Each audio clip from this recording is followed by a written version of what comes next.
जाति जनगणना पर बीजेपी कांग्रेस पर बरसी मायावती। क्या बीजेपी कांग्रेस में ओबीसी हितैषी सिद्ध करने की मची होड़, या मायावती ने दलित वोट बैंक साधने के लिए बनाया प्लान? देश की नरेंद्र मोदी सरकार ने राष्ट्रीय जनगणना के साथ जातीय जनगणना कराने का फैसला लिया है, जिसके बाद से सियासी पारा चढ़ा हुआ है। जहां एक और कांग्रेस इस कदम को अपनी जीत बता रही है, वहीं दूसरी ओर बसपा सुप्रीमो और यूपी की पूर्व मुख्यमंत्री मायावती ने इसको लेकर कांग्रेस और बीजेपी दोनों ही पार्टियों को आड़े हाथ लिया है। उन्होंने आरोप लगाया कि इन दोनों पार्टियों का चरित्र बहुजन विरोधी है। मायावती ने शुक्रवार को सिलसिलेवार ट्वीट करते हुए लिखा कि काफी लंबे समय तक नाना करने के बाद अब केंद्र की ओर से राष्ट्रीय जनगणना के साथ जातीय जनगणना भी कराने का निर्णय लिया गया है, जिसका बीजेपी व कांग्रेस की ओर से श्रेय लेकर खुद को ओबीसी हितैषी सिद्ध करने की होड़ लगी हुई है, जबकि इनके बहुजन विरोधी चरित्र के कारण ये समाज अभी भी पिछड़ा, शोषित व वंचित है।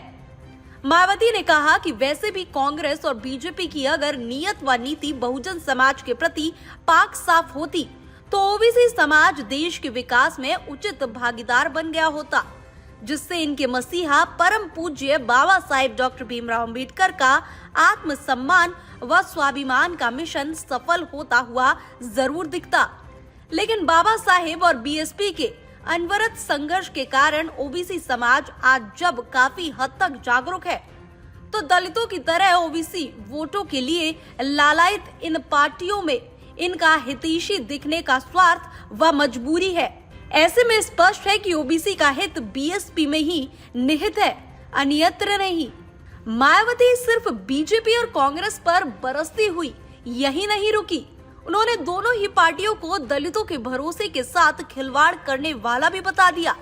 उन्होंने आगे ट्वीट करते हुए कहा कि वोट हमारा, राज तुम्हारा नहीं चलेगा के मानवतावादी संघर्ष को सही व सार्थक बनाकर अपने पैरों पे खड़े होने का समय करीब है, जिसके लिए कोताही व लापरवाही घातक और बीजेपी व कांग्रेस पार्टियों पर दलित, ओबीसी समेत बहुजन हित कल्याण व उत्थान के लिए भरोसा करना ठीक नहीं है।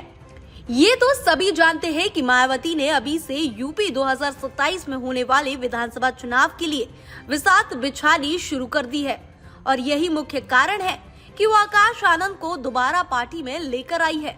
वो दोबारा हर कीमत पर दलित वोट बैंक साधना चाहती है, जिसके चलते ये आरोप प्रत्यारोप भी उसी का हिस्सा है। मायावती नहीं चाहती कि आने वाले चुनाव में दलित वोट कांग्रेस या बीजेपी को जाए, जिसके चलते वो हर संभव प्रयास कर रही है। लेकिन अब सवाल ये उठता है कि मायावती के इन आरोपों पर बीजेपी और कांग्रेस की ओर से क्या प्रतिक्रिया निकलकर सामने आती है, और मायावती को ये रणनीति करने के बाद कितनी सफलता हाथ लगती है। Bureau report, TV7 Bharat.